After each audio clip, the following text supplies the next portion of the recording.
Praise the lord. ప్రభువైన యేసుక్రీస్తు నామంలో అందరికీ శుభము, జయము కలుగును గాక. ఆమేన్. దేవుడు మనకు ఈరోజు ఇచ్చే క్రిస్మస్ మెసేజ్‌ని చూద్దాం. యేసుక్రీస్తు ప్రభువారి యొక్క వంశావళిలో పేరేసు తర్వాత కొంత ప్రాముఖ్యమైన వ్యక్తి బోయజు గారి గురించి దేవుడు మనకిచ్చే క్రిస్మస్ మెసేజ్‌ని చూద్దాం. మొదటిగా మత్తయి సువార్త మొదటి అధ్యాయం 5వ వచనం మధ్య భాగం చూద్దాం. సల్మాను రాహాబునందు బోయజును కనెను. బోయజు రూతునందు ఓబేదును కనెను. అయితే బోయజ్ గారు చాలా ఉన్నతమైన వ్యక్తి. చాలా మంచి లక్షణాలు కలిగిన వ్యక్తి.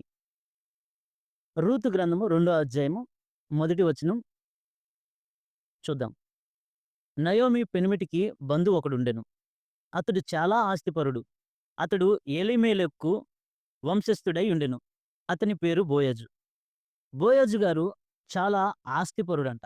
అయితే మరి ఆ ఆస్తి రాను రాను ఏమైందంటే ఏషియాకి అంటే చరిత్ర ప్రకారం చూస్తే దావీదు గారికి, ఏషియా గారికి ఆ ఆస్తికి వారసులుగా ఉన్నారు.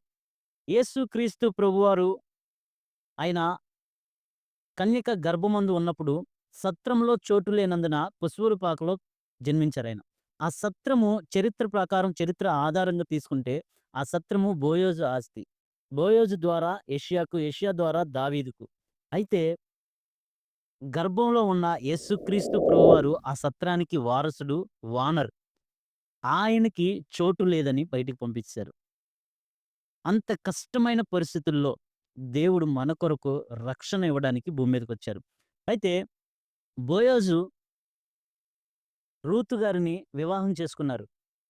మోయాబురాలైన రూతుని వివాహం చేసుకున్నారు. అయితే యేసుక్రీస్తు ప్రభువారికి, బోయోజు గారికి ఉన్న పోలిక ఏంటి? అంటే మరి బోయోజు గారు యేసుక్రీస్తు ప్రభువారికి తండ్రుల్లో ఒక తండ్రి, పితరుల్లో ఒక పితరుడు.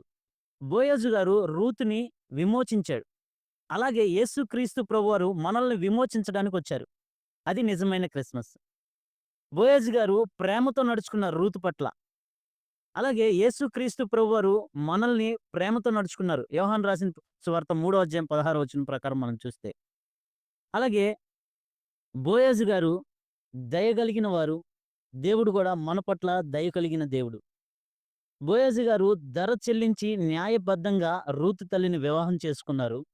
యేసుక్రీస్తు ప్రభువారు మనల్ని తన సొంత రక్తం ఇచ్చి మనల్ని ఆయన సొత్తుగా చేసుకున్నారు. ఆయన సొత్తుగా మనల్ని చేసుకోవడం కొరకు యేసుక్రీస్తు ప్రభువారు భూమి మీదకొచ్చారు.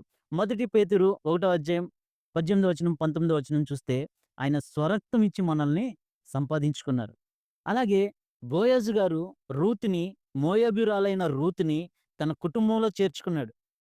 అలాగే మనల్ని గూడా యేసుక్రీస్తు ప్రభువారు తన కుటుంబంలో చేర్చుకొని, తన తండ్రికి మనల్ని వారసుడుగా చేయడానికి యేసుక్రీస్తు ప్రభువారు కన్యక గర్భమందున మన కొరకు, నీ కొరకు, నా కొరకు, మన పాపాల కొరకు ఆయన మనల్ని విమోచించి, ఆయన రక్తం చిందించి, మనల్ని ఆయన సొత్తుగా చేసుకొని, తండ్రికి వారసులుగా చేసుకోవడం కొరకు యేసుక్రీస్తు ప్రభువారు పరిశుద్ధాత్మ ద్వారా కన్యక గర్భమందు జన్మించి, నీకు, నాకు విమోచన కలిగించడానికి, నిన్ను, నన్ను ప్రేమించి, మన కొరకు దేవుడు శరీరధారిగా వచ్చారు.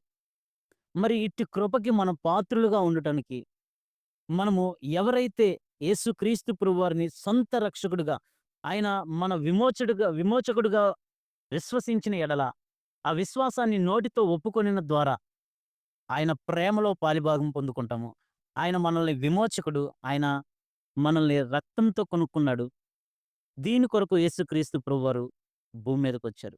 ఆయన వచ్చి నిన్ను, నన్ను ఆయన కుటుంబంలో చేర్చుకొని తండ్రికి వారసులుగా చేయడానికి ఆయన పరిశుద్ధంగా కన్యక గర్భంలో జన్మించి నీకు, నాకు విమోచకుడయ్యాడు. ఇటు విమోచన ఈరోజు నీవు నేను పొందుకుంటున్నామా? దేవుడు ఇంత గొప్ప కార్యం చేసినందుకు, త్యాగం చేసినందుకు మనము విధేయులుగా ఉంటున్నామా? ఆయన మాట వినేవారిగా ఉంటున్నామా?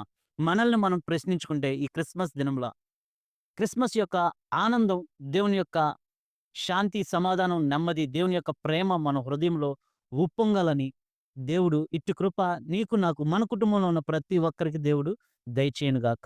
ఆమేన్. కృపగల దేవ, దయగల తండ్రి, కనికరం కలిగిన ప్రభువా, నాయనా మరి బోయజు వలె నాయన మీరు మమ్మల్ని విమోచించడానికొచ్చారు. బోయజు వలె ప్రభువా మీరు మమ్మల్ని ప్రేమించడానికొచ్చారు. బోయజు వలె ప్రభువా మాకు ధర చెల్లించి నైనా మమ్మల్ని మీ కుటుంబంలో చేర్చుకోవడానికి మా కొరకొచ్చారు.